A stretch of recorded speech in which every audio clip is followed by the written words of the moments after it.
Hello family, foodie friends, it's Jackie and welcome back to another week of What's for Dinner. This week I'm sharing with you multiple meals that we had for dinner last week.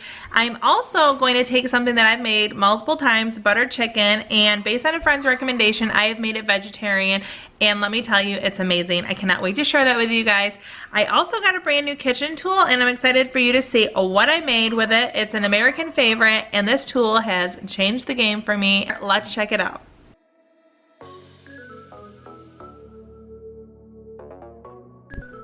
Okay guys, so I'm going to be putting the half of this beef in these two cans in my Instant Pot. I just got to cut it real quick. Alright, so now that it's cut in half, I'm going to add half of my beef. Actually, I'm going to use this one. I'm going to add half my beef right into the Instant Pot. And then we're going to add the French onion soup right on top. And I'm going to add the beef consomme right on top. And it's going to cook at high pressure for 90 minutes once it reaches pressure. Okay, so this is release pressure. Now it's 27 minutes past the 90-minute cook time. There's my beautiful beef. I'm going to remove any large clumps of fat and shred it with a fork.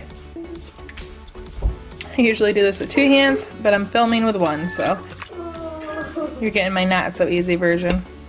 And I do pull off fat that I find like this. So my beef is shredded, you can see it there. Nice and shredded. I ended up putting the camera down so I could do two hands. My cat thinks she's gonna get some of this. No. And now I'm gonna hit saute. Oops, cancel, hit saute. And I'm gonna boil my broth in here. And then we'll add the noodles.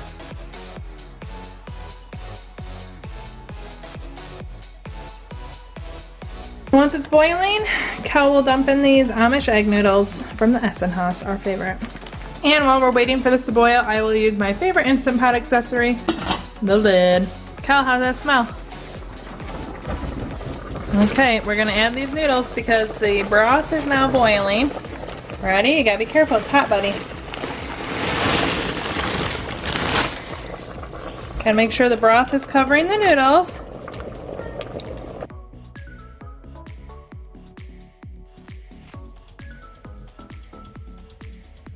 Okay, so once the noodles were in the saute for a little bit, we turned it off, saute, and just kept it on warm. And it'll sit like that for quite a while, and it really just lets these noodles soak in the juice and cook low and slow. So here I'm at 17 minutes. You can see the noodles are cooking, and I'm just gonna give it a little stir. Try to move the beef around, make it even. So I have these frozen green beans. I'm just gonna boil them and let the water kind of run out, and then I'll saute them with some yummies.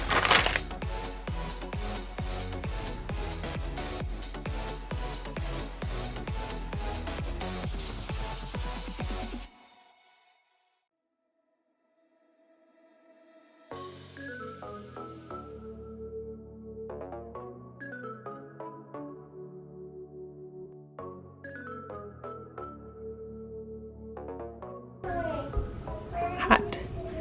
So this is what it looks like 45 minutes after the noodles just sat there. I really recommend you let your noodles sit in the broth.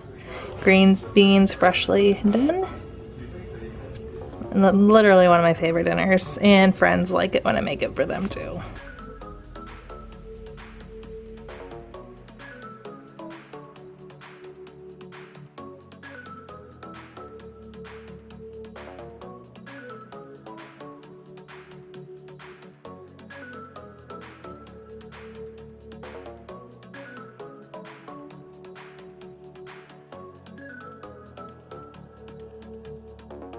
Out my spices, I have my ginger and my garlic in here, and then I have in here my turmeric, my cayenne pepper, paprika, garam masala, cumin, and salt. Because I'm doubling this recipe, I will be using 2 cans of diced tomatoes. These are really inexpensive from Aldi, and an entire stick of butter, and then a cup of heavy cream and a cup of cilantro.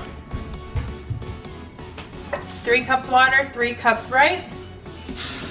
The easiest recipe ever. Basically just simple instructions. Make sure it's on seal. Rice, and I'm done. While I had the other stuff all in an Instant Pot, I went ahead and got my cilantro, cream, and butter ready so that once the tomato portion was ready to be mixed with these items, all I had to do was dump it in. I like to get things prepared as best as I can. That makes dinner come together quite easily, especially when you have 3 kids underfoot. I need every shortcut I can get. Okay, so I have paneer, which is an Indian cheese here. I bought this at Costco. It is a 2-pound block. I'm gonna chop up a pound of it, refrigerate the other pound, and give this a little pan fry in very little oil, maybe a little garlic, and we will have our butter chicken over the cheese instead of actually using chicken.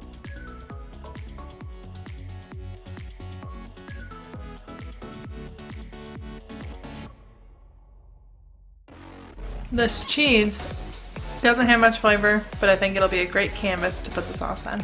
Okay, so this is something I do every once in a while. I have already pressure cooked just the sauce, and since there's no meat in there, it doesn't really have to go super long anyways, and it doesn't really matter if it goes longer because it's not gonna overcook. I'm gonna puree it, I need it soft. And I have put a trivet in there, and now I'm putting fresh broccoli on top, and I'm gonna steam the broccoli right over top.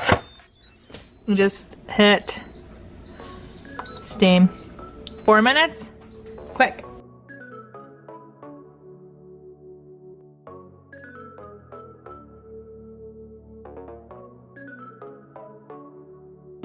I'm not trying to get a deep brown on every side. I'm just trying to get it to hold its shape, get a little crisp, add some flavor to it. This is going to be basically replacing our meat in this butter chicken, which I don't even know what to call it if I'm not putting chicken in it. We are definitely making it vegetarian.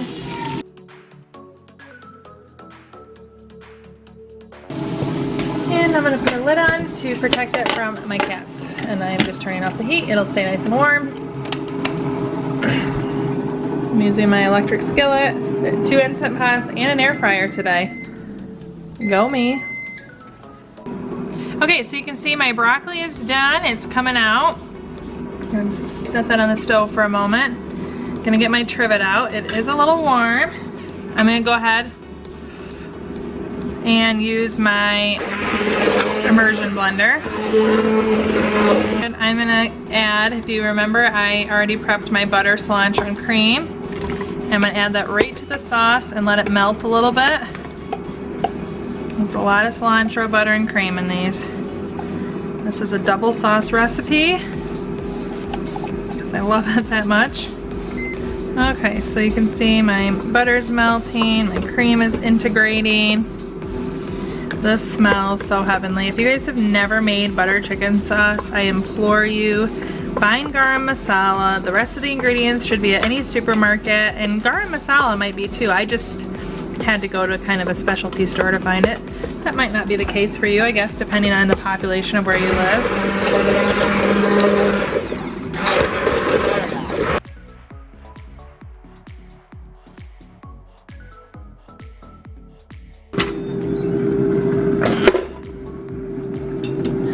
Here we go. 3 cups of a perfectly cooked rice. Turn the heat off on there. I love making rice in my Instant Pot. You guys know this is if we have rice, which we do frequently, especially with Asian or Middle Eastern dinners or Indian now with the buttered chicken. I love having rice, and my Instant Pot makes it perfect every single time. Here is the paneer sauteed. I have made these non-dippers before many times. We all really love them. They're a staple as a side in our family, especially when we have saucy meals. But I thought this came together really good. I actually prefer the paneer to chicken. I don't need to have a lot of meat in my diet. My vegetarian daughter wouldn't try it. None of my kids would try the cheese. They thought it looked way too weird, but I thought it was absolutely delicious.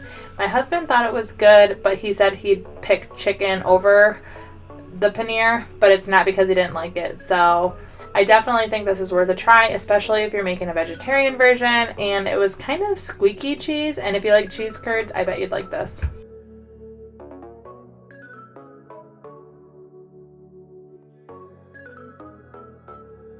I'm linking below to this pizza dough recipe. I doubled the recipe that I'm linking, but I have shared this before in making stromboli or homemade pizzas. It's something I've used multiple times on my channel, so I'm not going to go through step by step for this video since there's a lot of other stuff I'm sharing, but the recipe is linked below. But I love this homemade pizza dough. It's the best.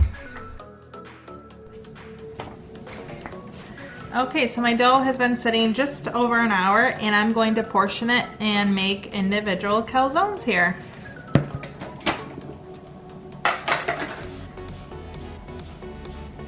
My counter is clean. Always take my rings off for dough.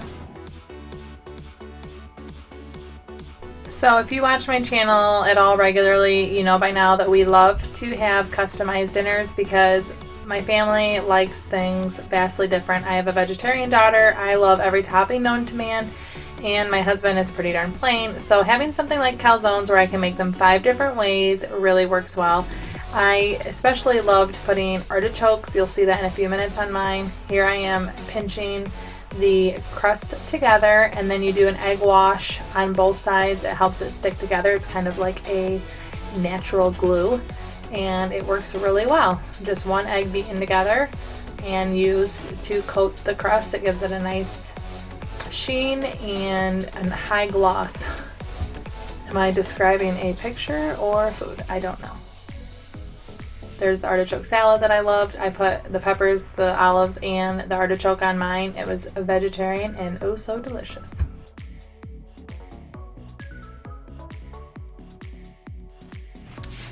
Okay, so I have all 5 calzones for 5 people. I'm just putting a little slit in each.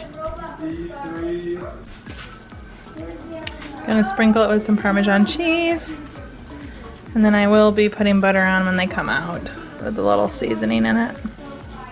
While these are baking, I'm gonna spice the marinara. I'm gonna make pizza sauce using the ALDI marinara to dip our calzones in.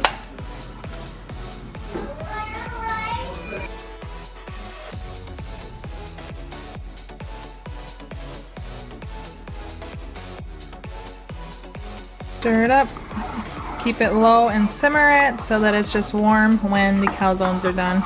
Very simple. If Aldi sold pizza sauce, I would have just used that, but they don't, so I just spice up the marinara.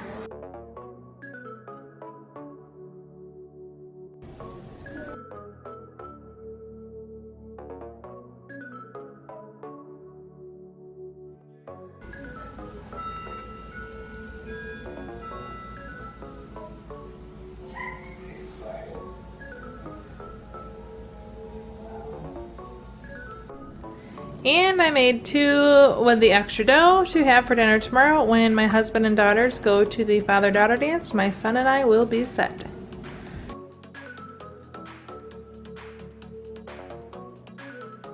Okay, I am super excited. Tonight I am making a Thai drunken noodle. I'm making a vegetarian version, so we're not using oyster sauce or fish oil. Instead I had to go to the Asian supply store and get premium dark soy sauce. I already have regular soy sauce. I got Thai basil leaves. I got Thai chilies.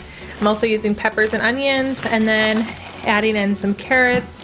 And then I'm gonna use these rice noodles and green onions. So I'm gonna use a recipe that I have linked below as my inspiration. I'll change it a little bit and you guys will see. I'm gonna cook the noodles separately, saute the vegetables in a sauce, and we will get it all put together here.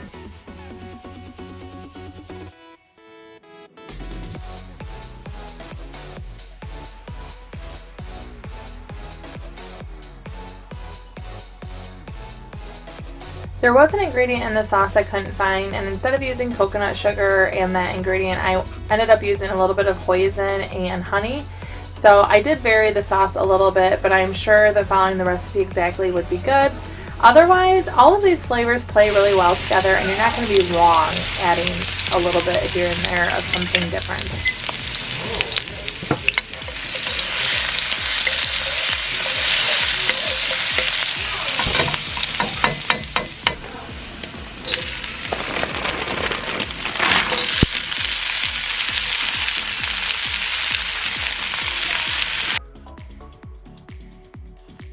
I'm slowly adding more and more vegetables to the wok, and then I go ahead and I will add the ginger in. Again, I'm using the tube ginger from Aldi, and once my noodles are cooked, they cooked very quickly. I went ahead and added them when they were slightly al dente into the vegetables, and that way they can finish cooking with the oil of the vegetables and the sauce that I make, which will be added momentarily.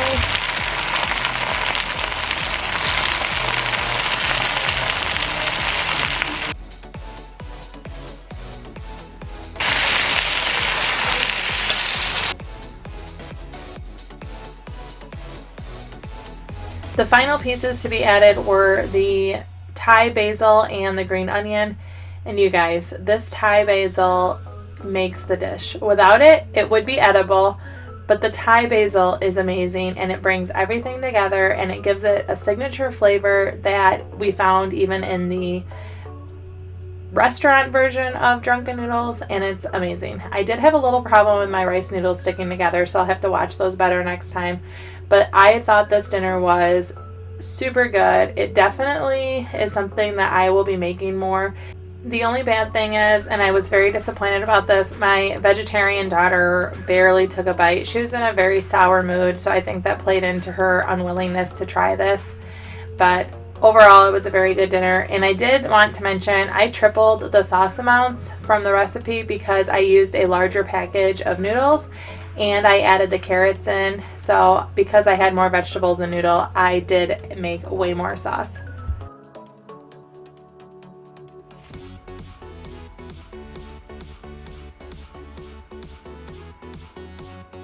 This is one dinner that watching it as I'm editing the video makes me very hungry, and I look forward to making this dinner or one very similar very soon.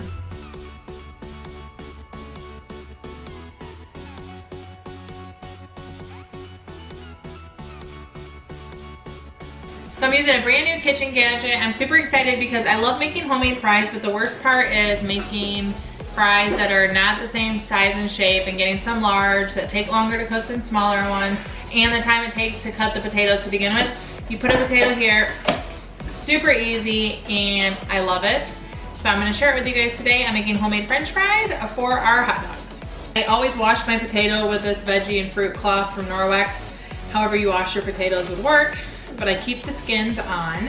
Once I cut the potatoes with this, they go and they soak in the water for at least 30 minutes. So you gotta start it ahead of time because they also bake for an additional 45 minutes after you're done. And you cut the ends off so you have flat pieces, really simple. And then I save these ends for my vegetable broth that I make. But this takes a little muscle. My kids could not do it.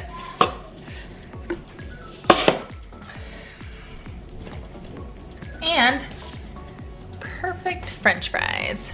I actually personally really love the small skin pieces, so I include them as well.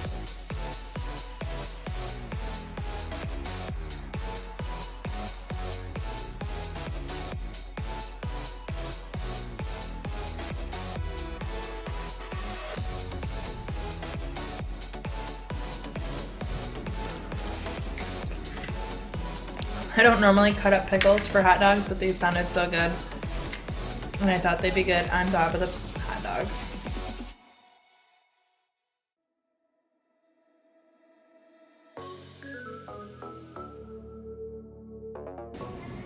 So I have these, have been soaking for over 30 minutes. I will drain them, rinse all the starch off, and then we're gonna dry them off. And I'm going to mix some seasoning. I have garlic salt and parsley, lots of both. I don't really measure them.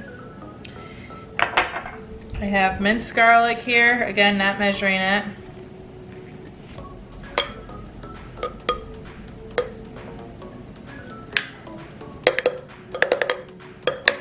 And then we're going to have extra virgin olive oil. And I have the oven preheating right now to 375. And then eventually I will sprinkle the violet sea salt on at the end. And I'm gonna put black pepper in here too.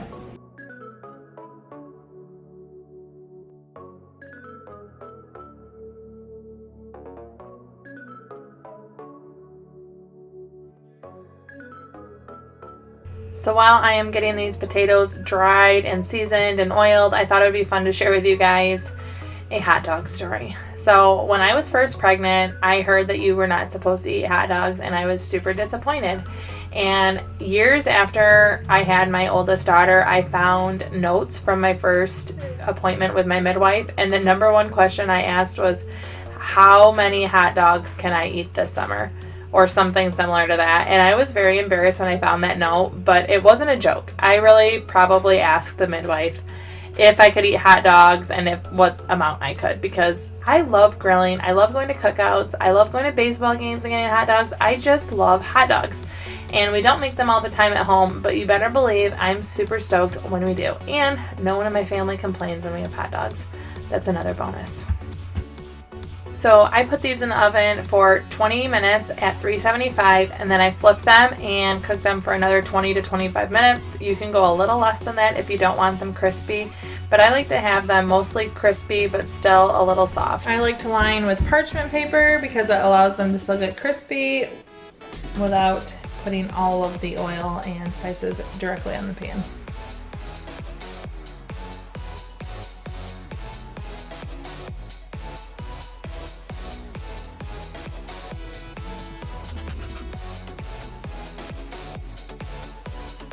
Mangoes were very inexpensive, so we had mango a couple times this week, and I cut two. Just let them brown just a bit, since it's snowy and we can't grill them.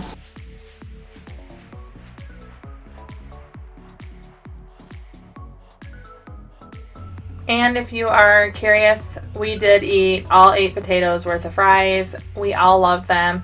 I won't make 8 again in the future just because I know that we'll eat them all and there won't be leftovers, but we did family style and everyone devoured this dinner. That is also fry sauce. If you're familiar with mayonnaise and ketchup, you already know the deal, but you mix them together and that's fry sauce for you. So final dinner we had was breakfast for dinner. I ended up making just 2 sausage patties, 2 fried eggs, and guacamole with grapes for myself.